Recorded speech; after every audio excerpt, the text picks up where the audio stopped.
Good morning students. आज हम भूगोल की शाखाओं के बारे में अध्ययन करेंगे।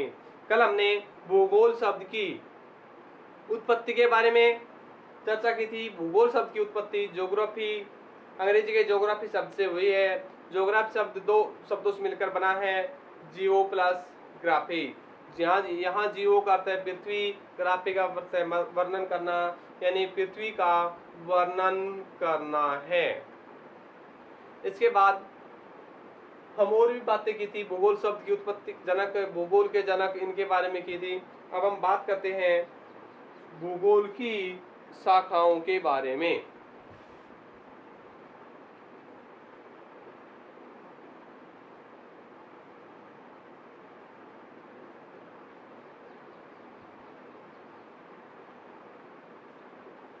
थोड़ा भूगोल की शाखाएं, इससे पिछले वाली क्लास में हमने बताया था कि भूगोल की दो शाखाएं हैं।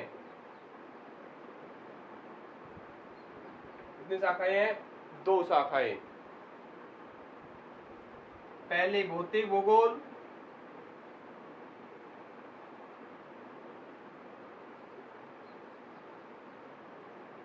और दूसरी है मानव भूगोल। कौन सी है? मानव भूगोल। भौतिक भूगोल का अध्ययन हम 11वीं क्लास में कर चुके हैं। मानव भूगोल का अध्ययन हम आगे करेंगे। तो भौतिक भूगोल का हम संक्षिप्त अध्ययन कर लेते हैं कि भौतिक भूगोल में पृथ्वी को नियंत्रित करने वाले सभी बल शामिल हैं। पृथ्वी तल है, थल है, जल है, मिट्टी है, वनस्पति है, जीव जंतु है आदि प्राकृतिक वातावरण, सभी तत्व इसमें शामिल हैं। यानी भौतिक भूगोल में प्राकृतिक तथ्य जो भी हमारे को मिले हैं, प्रकृति की कुदरती देन से हमारे को जो तत्व हमारे को जो भूदृश्य से प्राप्त हुए हैं, वो सभी भूदृश्य भौतिक भूगोल के अंतर्गत आता है। जैसे पर्वत है, पठार है, मैदान है, नदियां हैं, ये सभी भौतिक भूगोल के अंतर्गत आती हैं। इसके बाद मानव भूगोल की बात करेंगे तो भौतिक भूगोल में कौन कौन से तत्व शामिल हैं।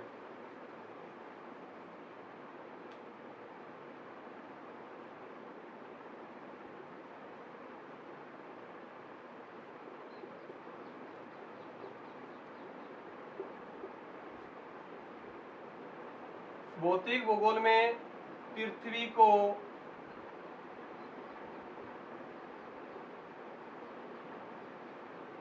नियंत्रित करने वाले सभी बल शामिल हैं। तो पृथ्वी को नियंत्रित करने वाले सभी बलों में है थल है, जल है, वनस्पति है, मिट्टी है, धरातल है, पर्वत है, पठार है, मैदान है, नदियां हैं।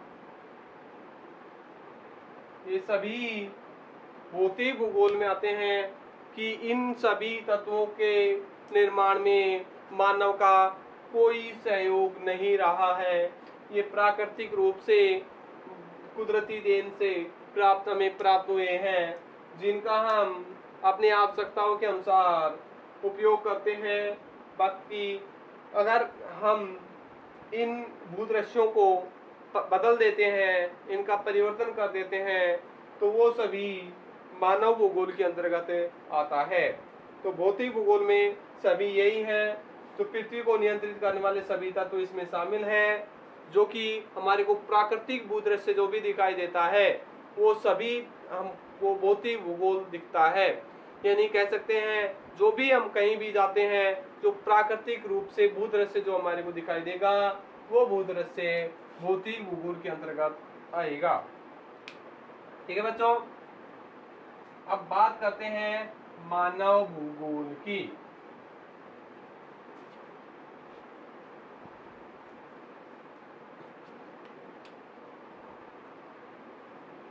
मानव भूगोल तो भूगोल कितनी शाखाएं हैं? 2 शाखाएं, भौतिक भूगोल, मानव भूगोल। भौतिक भूगोल की जानकारी हम प्राप्त कर चुके हैं, 11वीं क्लास में भी की है। अब हम मानव भूगोल के बारे में अध्ययन करेंगे। तो बच्चों, जो हमारे को प्राकृतिक भूदृश्य दिखाई देते हैं, इन प्राकृतिक भूदृश्यों को हम कुछ परिवर्तन करते हैं, यानी प्राकृतिक भूदृश्यों में हमारे द्वारा जो भी परिवर्तन किया जाता है वो सभी परिवर्तन के बाद जो भूदृश्य बनता है वो मानव भूगोल के अंतर्गत आता है। जैसे नदियां हैं, नदियों से नहरें निकाल लेना, ऊबर खाबर भूभाग को समतल करके कृषि कार्य करना, ये सभी मानव भूगोल के अंतर्गत आता है। तो बच्चों, भूगोल की 2 शाखाएं, मानव भूगोल की बात कर रहे हैं। अब 12वीं क्लास में मानव भूगोल ही पढ़ा जाएगा। मानव भूगोल की परिभाषाएं पूछता है तो हम कह सकते हैं इनमें किसका सहयोग किसका रहा है? इनमें मानव का। किसका? मानव का। यानी मानव ने अपने विकास के लिए प्राकृतिक भूदृश्यों से, प्राकृतिक तथ्यों से संघर्ष करके अपने आप को आगे बढ़ाने के लिए कुछ ना कुछ परिवर्तन करता है और प्राकृतिक तत्वों से समायोजित करता है और अपनी क्रियाओं को आगे की ओर अग्रसर करता है, जिससे हम कह सकते हैं कि भूगोल मानव भूगोल के अंतर्गत शामिल है। तो इसकी परिभाषा होगी प्राकृतिक तत्वों से मानव संघर्ष करके अपने अनुसार भूदृश्य बनाने की कोशिश करता है और ये सभी मानव निर्मित भूदृश्य मानव भूगोल में शामिल होते हैं। जैसे पेड़ पौधे,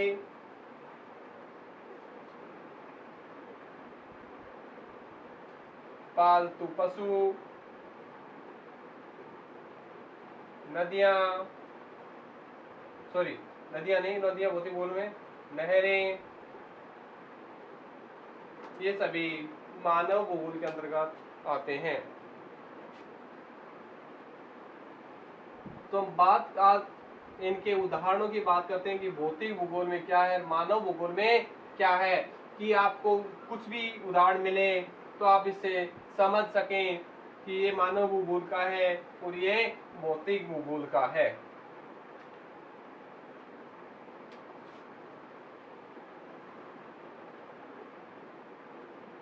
भौतिक भूगोल के कुछ उदाहरण हैं और कुछ मानव भूगोल के।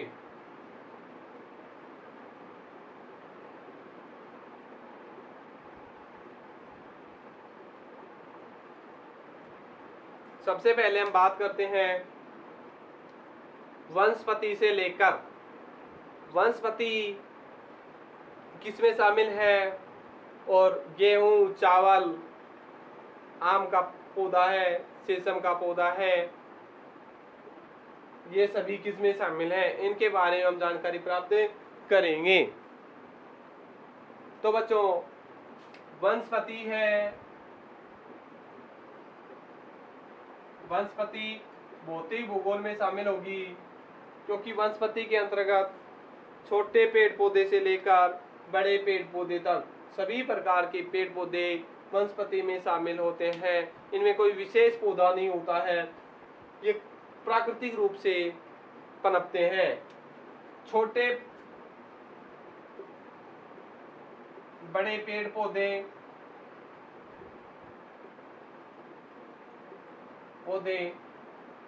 पेड़ पौधों को मानव अपनी आवश्यकता के अनुसार उनसे अलग कर लेता है। आवश्यकता के अनुसार या उपयोगिता के अनुसार इन्हें क्या करता है, अलग कर लेता है। जैसे गेहूं का पौधा है खाद्यान्न के लिए, चावल का पौधा है खाद्यान्न के लिए, मक्का का पौधा है, आम का पेड़ है, शीशम का पेड़ है, फर्नीचर आदि के लिए वो अपनी वनस्पति से अलग कर लेता है और उनका उपयोग करता है।